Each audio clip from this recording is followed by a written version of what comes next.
Mark 6:31. Come away by yourselves to a secluded place and rest a while. For there were many people coming and going, and they did not even have time to eat.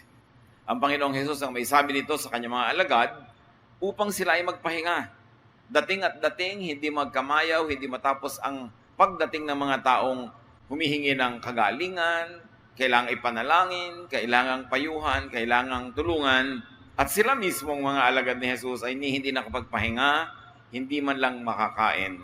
Kaya ang sinabi ni Jesus, iwan mo na sumandali ang ginagawa, lumayo sa maraming tao, bumukod, humiwalay, para magkaroon ng oras magpahinga at kumain. Ang ating pag-aaral, pinamagitan natin, eat, drink, sleep. Panginoon naming Diyos, salamat po dahil kayo nagbibigay sa amin ng inyong atensyon, pati ng kapahingahan, pati ng pagkain at mga inumin na aming tinatamasa. Turuan mo kami ngayon na lalong maunawa ang halaga ng mga bagay na ito when you design the human body that we should sleep, eat, rest. Father, be our speaker, lead us unto practical wisdom that we may know you more and that you may be able to love us more when we understand how you want to love us. Teach us. In the name of Jesus, your Son, we pray with thanksgiving. 1 Kings 19, 1-2. Ahab told his wife Jezebel what Elijah had done and that he had killed the prophets. She sent a message to Elijah, "You killed my prophets. Now I'm going to kill you. I pray that the gods will punish me even more severely if I don't do it by this time tomorrow." There was religious war going on in Israel. Ang foreigner queen na si Jezebel ay nagdala ng kanyang mga sariling priests, bringing their own religion into Israel, and both sides were killing each other. At nakascore itong propeta na si Elijah, maraming napatay na mga foreign priests na alaga ni Queen Jezebel. At nang ito yung mga laman ng reyna, ay nagpadala siya ng mensahe kay Elijah, ang dami-dami mong pinatay ng mga propeta ko, sabi niya gano'n, now ikaw naman ang papatayin ko. At bukas, sa ganito ring oras, dapat patay ka na. There was warning, there was an immediate threat. Very immediate, sabi, bukas. Hindi ka na dapat aabutin ng bukas, same time tomorrow, dapat patay ka na. 1 Kings 19, verse 3, Elijah was afraid when he got her message, and he ran to the town of Beersheba in Judah. Nang madinig ng propeta ang banta ng reyna, siya ay tumakas, tumakbo, tumalili sa isang malayong bayan na iniisip niyang mahirap na siyang abutan pa. So there was fear, and he ran. It was all hard work. Mahirap mapagod sa pagtakbo at mahirap ding matakot. So dalawang mahirap na ginawa ang ating nakitang naranasan nitong si Elijah. 1 Kings 19, 3-4. He left his servant there, then he walked another whole day into the desert. So nung dumating siya sa bayan ng Beersheba, iniwan niya yung kanyang alalay. Prophets always had attendants. They were always having assistants, sometimes even security people, because prophets sometimes are in danger from enemies. At iniwan niya yung kanyang assistant doon sa kabayanan at naglakad pa siya na isang buong maghapon para makarating sa ilang, sa disyerto. So immediately, what followed after fear and fatigue in walking was isolation. There was aloneness. The prophet was all by himself. 1 Kings 19:4. Finally, he came to a large bush and sat down in its shade. He begged the Lord, "I've had enough. Just let me die. I'm no better off than my ancestors." What do we see here? Elijah, the triumphant, victorious prophet, was in despair because he had reached his load limits. Napuno na siya, nasobrahan na. Sabi niya, kunin niyo na po ako, mabuti pa mamatay na ako. Total, hindi naman ako mas maina, mas mabuti kaysa sa aking mga ninuno. So he was engaging in self-destruction even toying with the idea of death, and a lot of self-depreciation. Minamaliit niya ang kanyang sarili at siya ay nalulungkot, gusto niyang mamatay. Ito ang naging epekto sa kanya ng sobrang takot at sobrang pagod at pagiging mag-isa. 1 Kings 19, 5-8. Then he lay down in the shade and fell asleep. Suddenly an angel woke him up and said, "Get up and eat." Elijah looked around, and by his head was a jar of water and some baked bread. He sat up, ate and drank, then lay down and went back to sleep.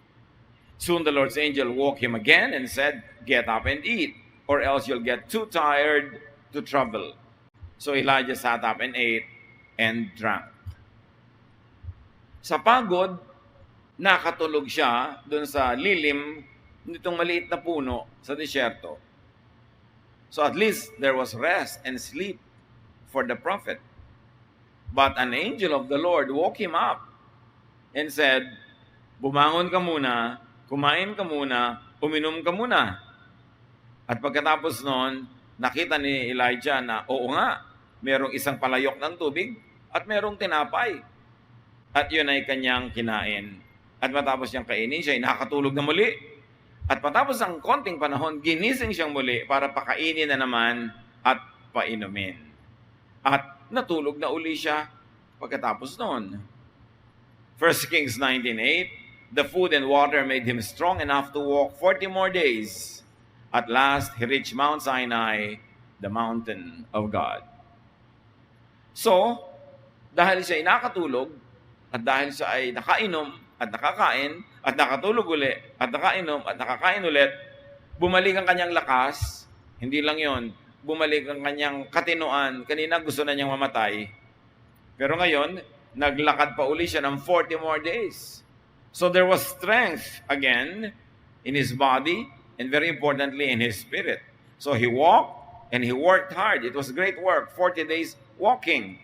And finally, he reached his destination, the mountain of God. Nawa, ganyan lahat ang kwento. Na yung napapagod, nalulungkot, nawawala ng pag-asa at gustong mamatay ay nakakatulog na, nakakapagpahinga, nakakakain at bumabalik ang huwisyo, nahihimasmasan. Pero yung mga iba sumasabit. Ganyan ang nangyari doon sa mga nagpapakamatay sa panahon ng kanilang depression, sa panahon ng pag-iisa, sa panahon ng kalungkutan, ng takot, ng hopelessness. Nananatili silang mag-isa at walang tumutulong sa kanila, walang dumarating na lunas sa kanilang gutom at uhaw at natutuloy yung kamatayan. That's why there's a lot of great lessons for us in this ancient story. And one of those is that even godly work can be exhausting. Akala ng iba, kung ginagawa mo ang gawain ng Diyos, hindi ka na pwedeng mapagod, hindi ka na napapagod, lagi kang masigla, lagi kang masaya. Hindi yun totoo. As we have seen in the story, even godly persons, and especially very ordinary people, could be afraid. Godly people, even ungodly people, ordinary people could have fears, could feel hopeless, could be desperate. Yang desperation, kawalan ng pag-asa, sobrang lungkot, dumadapo yan kahit kanino.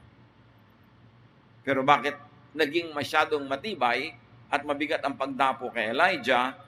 Dahil sa factors na ito: isolation and loneliness, exhaustion, fatigue, thirst, hunger, nagsama-sama, all this could worsen negative feelings.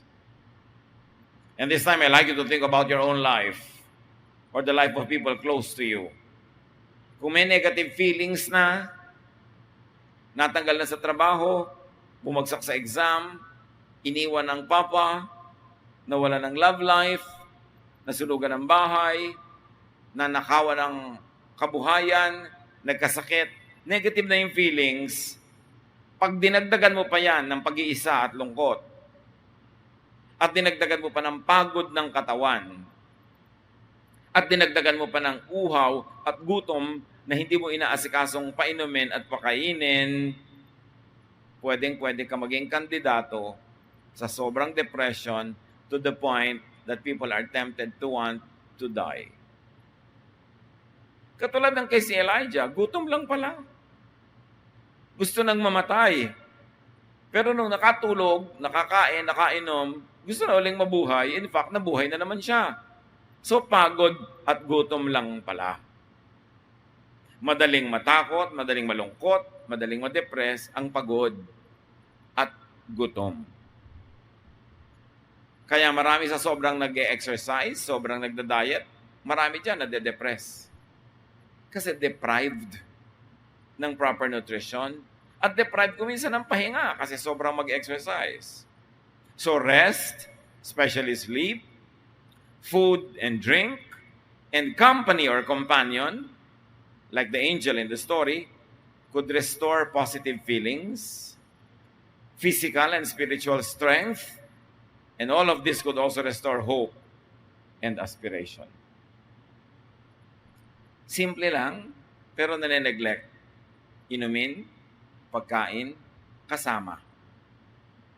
Nakakalutas ng napakaraming malalalim na problemang gutom at lungkot lang pala ang dahilan. Sa buhay natin ngayon mga kapatid, napakadaling mapagod. Lalo ang mga nagtatrabaho sa mga factories, sa mga opisina, kung saan-saan. Sa traffic pa lang, ilang oras ka na. Bago ka pa sumakay sa traffic ay naghanda ka na, naligo ka na, naghanda ka na ng baon mo. Kung wala kang katulong sa bahay, ikaw gagawa lahat nun. Pagod ka na, hindi ka pa nagsisimula magtrabaho doon sa pinapasukan mo. Tapos maghapon ka pa magtatrabaho, tapos pauwi, ang tagal-tagal naman bago ka makauwi, traffic na naman. Pagkatapos, pagdating mo sa bahay, maglalaba ka pa, mamamalansya ka pa, magluluto ka pa, pagkaluto, magkakain ka, pagkakain, magliligpit ka pa, pagod ka na, paghihiga ka na, nagre-ring na yung alarm clock kasi babangon ka na naman, umaga na naman, simula na naman ang panibagong mga hamon sa buhay. Parang gano'n ang naranasan ni Elijah.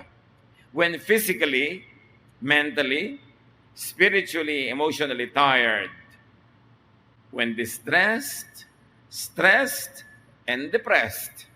Pag lahat yan ay nagsama-sama, pagod ka ang katawan mo, pagod ang isip, pagod ang damdamin, tapos na-stress ka pa, madedepress ka na, what you should do is to eat and drink. Hindi mo kailangan ng psychiatrist agad. Hindi mo kailangan ng napaka-elaborate na solusyon. Madalas, gutom lang yan, kaya mainit ang ulo mo. Gutom lang yan, kaya maiksi ang pasensya. Pagod lang, kaya nag-aaway kayo lagi ng kasama mo sa bahay kasi pare-pareho lang kayong pagod. Pare-pareho kayong gutom, so feed the body. Ang Panginoon, ayaw niyang may tao nagugutom. Genesis 1:29, I have provided all kinds of fruit and grain for you to eat. So, ang sikmura, nilikha ng Diyos para lagyan ng pagkain at inumin. Hindi dapat pinababayaan ng tao kahit siya ay propeta, kahit siya ay makadiyos, kahit may ginagawa siyang maganda at tama, kahit siya ay masipag, hindi dapat pinapabayaan ang pagkain. And may I add, although hindi laging madaling gawin, lalo sa kapos sa pera, hindi dapat tinitipid ang pagkain ng tao. Sila David, nung nagutom sila, gutom na gutom ang kanyang hukbo, pinasok nila ang bahay dalanginan, meron doong banal na tinapay, so to speak, ang kumakain lang nun yung mga priest, inaalay sa Diyos, tapos sila yung kakain, pero kinain yun nila David dahil gutom sila. Hindi sila napagalitan ng Diyos. 1 Samuel 21:6, the only bread the priest had was the sacred bread that he had taken from the place of worship after putting out the fresh loaves. So he gave it to David. Kinain nila. Dapat ang tao pag nagugutom kumakain.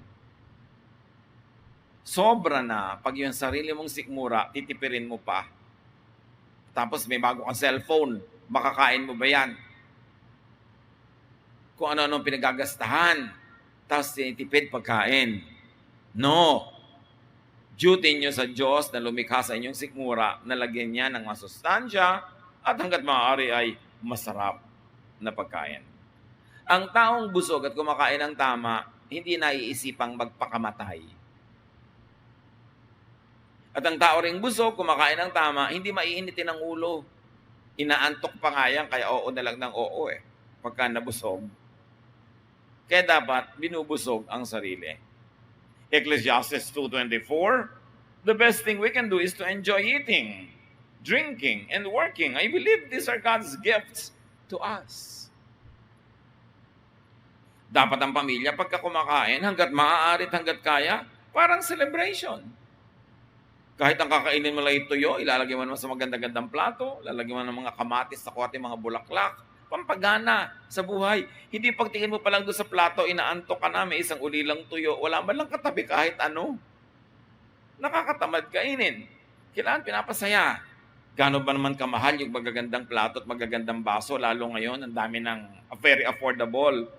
Tapos, ang mga pamilya, nagtitiis kumain sa walang kakwenta-kwentang plato, baso. Ang mga kutsara, liko-liko, ang tinidor, parang ugat ng halaman.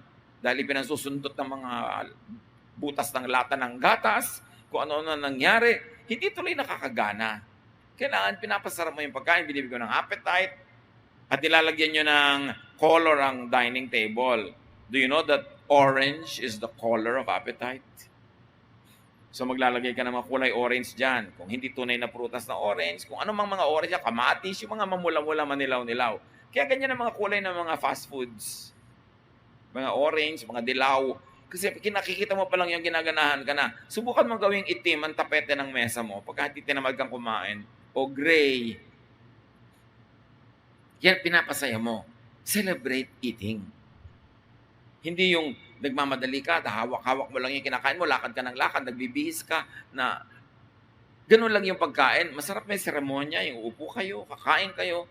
Kasi yan ang bigay ng Diyos ng mga kaligayahang affordable. Tapos sabi ni Solomon, pinakamatalino siyang tao sa balat ng lupa. Ang sabi niya, itong atupagin nyo, mag-enjoy kayong kumain, uminom, at magtrabaho para makakain kayo at makainom ng gusto nyo.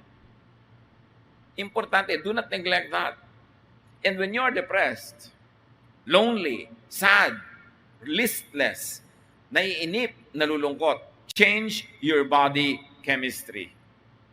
Chemistry lang yan. Pag may kinain kang tama, naiiba yung blood composition mo, sisigla ka. 1 Timothy 5:23, si Timothy, laging sira ang tiyan, laging tubig lang ang iniinom. Sabi sa kanya ni Paul, stop drinking only water. Take a little wine to help your stomach trouble and the other illnesses you always have. Change your body chemistry. Eat well, drink well, especially when tired and stressed. Lalo yung mga empleyado.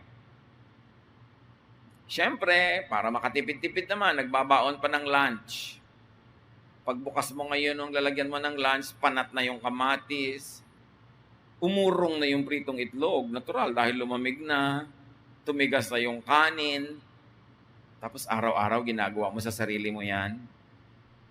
Pagkatapos isang dakilang Martin, nagpapaaral ng 3-4 na pamangkin na laging nasa fast foods, laging bumibili ng load, laging nag-enjoy sa buhay, tapos yan ang ginagawa mo sa iyong sarili. Sa palagay mo, natutuwa sa iyo, Diyos. Sa palagay mo, sabi ng Diyos, sige, magdusa ka na magdusa para yung mga sinusuplayan mo, sila ang nagpapasasa. Gusto ko magdusa ka, gusto ko magutom ka. No, you take care of yourself. Hindi masama yung baon, pero sarapan mo naman yung baon mo kasi araw-araw ginagawa mo yun, hanggang tumanda ka na lang, namatay ka na, hindi ka na nag-enjoy sa buhay. And workers, employees, make it a point to eat well.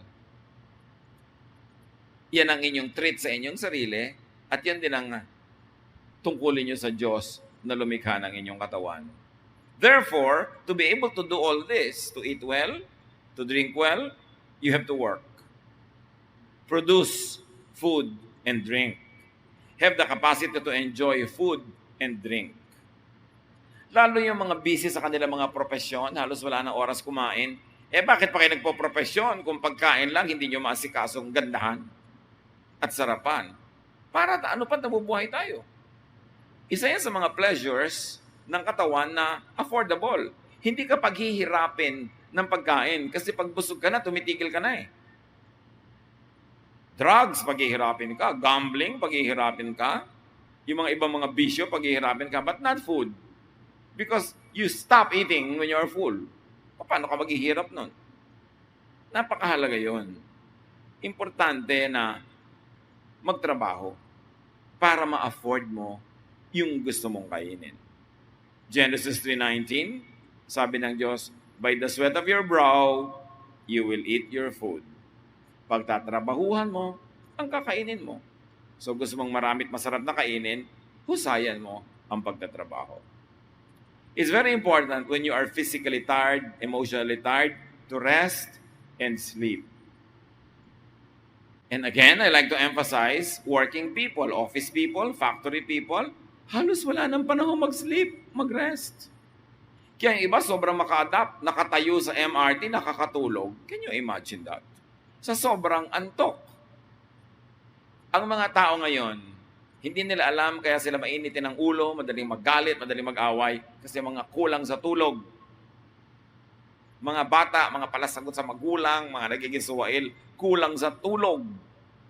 Nauubos ang oras sa dapat sana itulog na lang. Di bale na sana kung trabaho. Pero yung pagkatrabaho, ano pa mga ginagawa ng mga tao na ang tagal-tagal pa bago matulog, ang haba-haba ng panonood ng TV, pag-i-internet, pag sa cellphone, ang tagal. Dapat itulog na eh. Kumisa nga, nakakatulog na doon sa computer. Sinusuwag-suwag na yung computer, ayaw pang matulog. Alam niyo ba kung bakit may gabit araw? Kaya pinadilim ng Diyos ang gabi para pagdilim, tulog na tao dapat. Kasi kung gusto naman ng Diyos, ang tao gising pa, di maglagay siya uli ng pangalawang araw or super liwanag na buwan. Kaya nga niya pinadilim eh. Pero siyempre, naliwanagan na ng technology yan. Ngayon, meron pa mga establishments na gising 24 oras. No? Tapos may mga kainan na gising 24 oras. Kasi may mga opisinang gising 24 oras. At the end of the day, isipin niyo kung mabuti sa katawan niya. May bayad. May bayad. Kaya ang dalangin ko ngayon, ang mga trabaho, mga evening shift, sana temporary lang habang naghahanap pa kayo ng ibang mas mabuting magawa, pero huwag forever. Kasi may bayad. Exodus 34:21, do your work in 6 days and rest on the 7th day, even during the seasons of plowing and harvesting. Gusto ng Diyos, bawat trabaho may katumbas na pahinga. Dapat magpahinga. Ano pang ipagpapahinga mo? Kung may trabaho ka hanggang Sabado, ipagpalagyan na kahit hanggang Biyernes. Sa Sabado, gagawin mo lahat yung laba, plancha, palengke, magluluto ka ng advance food para may mga nakakain-kain kayo during the week na hindi na kailangan lutuin, maglilinis pa ng bahay, yung mga trabaho pa na nagbabayad ka ng kuryente, tubig, kung ano-ano, kung wala kang mga staff sa bahay. Sobrang pagod ang tao ngayon. Yung mga tamad, siyempre, hindi bali ng tamad, di naman pagod. Kung bakit may nakakaya talagang magpakatamad-tamad. Pero lahat ng responsableng tao ngayon, liba na lang ang yaman-yaman mo, pagod na pagod. Agree kayo dun? Pagod ang tao. Pero ang inutos sa atin ng Diyos na nakakaalam ng ating katawan, dapat magpahinga. Lamentations 3:22-23, because of the Lord's great love, we are not consumed, for His compassions never fail. They are new every morning. Every morning daw, may bagong blessing ang Diyos. Because morning is supposed to be nakatulog ka magdamag. So ang ibig sabihin ng verse, after every moment of rest, may bagong blessing. So dapat meron ka talagang rest. And remember, nakatulog yung propeta, gutom, ginising. Kumain ka muna at mamaya mo na ituloy ang iyong tulog. Mga kapatid, kahit gaano kayo kapagod, kumain muna kayo bago kayo matulog. Dahil mahirap yung tulog ka pero gutom na gutom yung sikmura mo, kinakain na pala ng large intestines mo, yung small intestines. Kasi gutom na gutom siya habang natutulog ka. Napaka-importante na pinapakain ng katawan. So eat first before sleeping. And as we have mentioned, people who work or people who study 6-8 hours a day, cut down on non-restful activity, cut down on non-sleep activities. Huwag puyat ng puyat ng puyat. Itulog nyo yan. Yung lalabas ka pa, matatraffic ka pa, tapos kakain ka pa sa labas, tapos babalik ka pa, kumain ka na lang sa bahay para mahaba ang natirang oras para matulog. Hindi laging naka-on yung TV na yan, yung computer na yan, kasi inaagawan ka ng oras ng pahinga. Huwag magpuyat, huwag magpagod hanggat maaari. And work in time sa tamang panahon so you could have time and space for rest when needed. Dapat ipon ka ng ipon ng trabaho, ipon ka ng ipon ng income, ipon ka ng ipon ng pagkain para kung may sakit ka o pagod ka o gusto mong pahinga, pwede.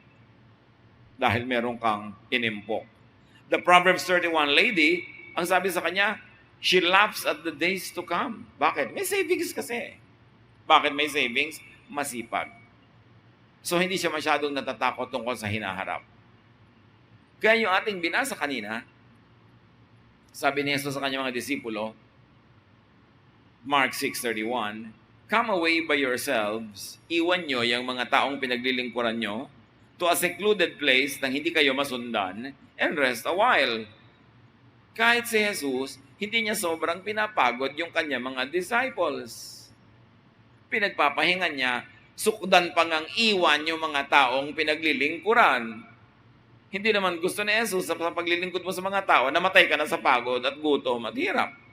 Ikaw din, magpapahinga. At anong nakita natin dito?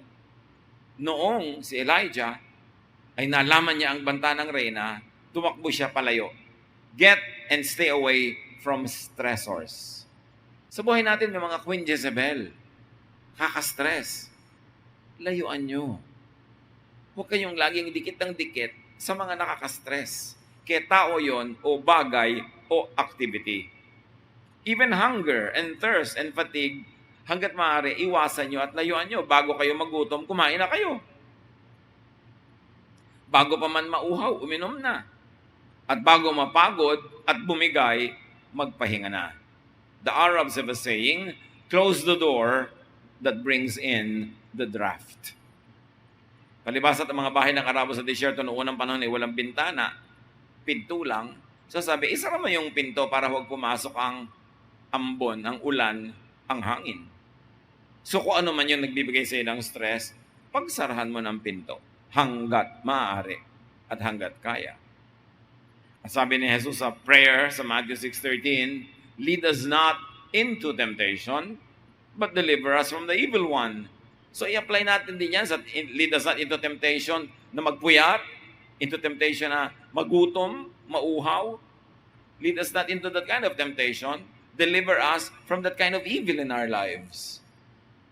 Kailangan ng katawan, ipahinga. Maraming tao under-rested ang buhay nila. Therefore, they underperform. They are not able to do their best. So, hindi rin sila kumikita ng sobrang dami. So, pabalik-balik lang yun. Hindi tuloy sila umaasenso. So, hindi sila makapagpahinga. It becomes a vicious cycle. And remember, yung mistake ni Elijah, lungkot na lungkot siya, pagod na pagod, takot na takot, iniwan pa niya yung assistant niya. Do not be too alone. Do not be too isolated even from helpers. Sabi rin sa Bible, mapalad yung merong kasama. Kung siya'y madapa, ay may magtayo sa kanya. At kung maginaw, ay magkadikit man lang sila para makatulong sila magpainit ng kanilang mga katawan. Genesis 2:18, the Lord God said, it is not good for man to be alone, especially when sad, when depressed. Be sensitive to people who are depressed. Kung kaya niyong samahan, samahan niyo, kausapin, aliwin, libangin, kasi yan ang pagsisisi ng mga kaibigan at kamag-anak ng maraming nagpakamatay. Tumatawag sa akin, hindi ko masyadong kinausap, nagte-text, hindi ko sinagot, gustong samahan ko siya, busy naman ako, hindi ko nasamahan. Kung alam ko lang na magbabaril siya tonight, di sinamahan ko na sana, di kinausap ko na sana. Yun nga hindi natin alam. Kaya dapat tayo sensitive. Kung minsan may taong malapit sa'yo, nasa bingit na pala ng pagpapakamatay, depressed na, humihingi ng tulong, humihingi ng saklolo, and we're too busy to even notice. So be sensitive to people who could be depressed.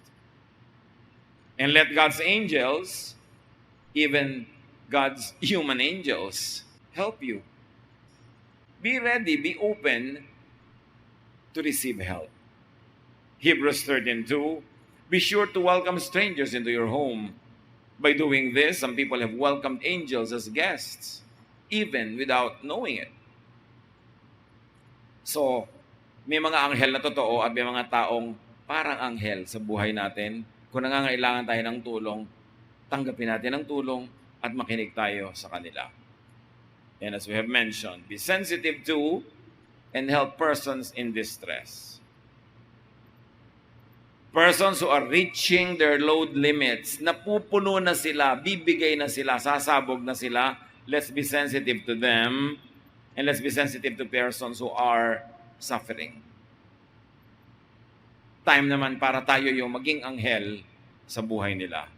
Galatians 6:2, carry each other's burdens, and in this way you will fulfill the law of Christ. Find rest in God and do something humanly possible so you find your own rest. At mga kapatid, kung meron kayong mga kasambahay, kapamilya, kasama na, alam nyo, pagod maghapon, huwag nyo nang stressin sa gabi. Lalo mga anak, kayong mga anak, mga magulang nyo, so, nagtatrabaho, ginagawa nila ang lahat, huwag na kayong dumagdag pa sa mga stress nila. Tumulong sa mga trabaho sa bahay. Magtulungan. Huwag laging iasa sa masipag ang lahat ng trabaho kasi yung masipag napapagod din. Kailangan lahat nagtutulungan. Naghahati-hati sa mga trabaho. At kung alam niyo yung pagod, huwag na kayong gumawa ng gulo, ng issue, palampasin nyo na, hayaan nyo makapahinga. Kasi lahat tayo kailangan nating magtulungan. Especially sa mga manggagawa ngayong mga panahon na ito. There's a lot of stressors. Dapat duty natin sa isa't isa, sa pamilya, na bigyan ng relaxation ang bawat isa as much as possible. Because that is the Jesus way of doing things. That is the godly thing to do. Dear Lord, we thank you that you want us to rest when tired. That you want us to be filled with good food and good drinks. Teach us. Enable us to work so we can earn the food and the drink we consume. And teach us to be able to earn a lot so we can save, that when times come when we have to rest, that we can actually rest. Turuan mo kami, Lord, to be wise in this area of our lives, to relax as much as possible, and to help others find rest as well. Pagbulay-bulayan natin ang mga bagay na ito at pag-isipan kung paano i-apply sa ating mga personal na buhay. Spend some time with the Lord in quiet reflection.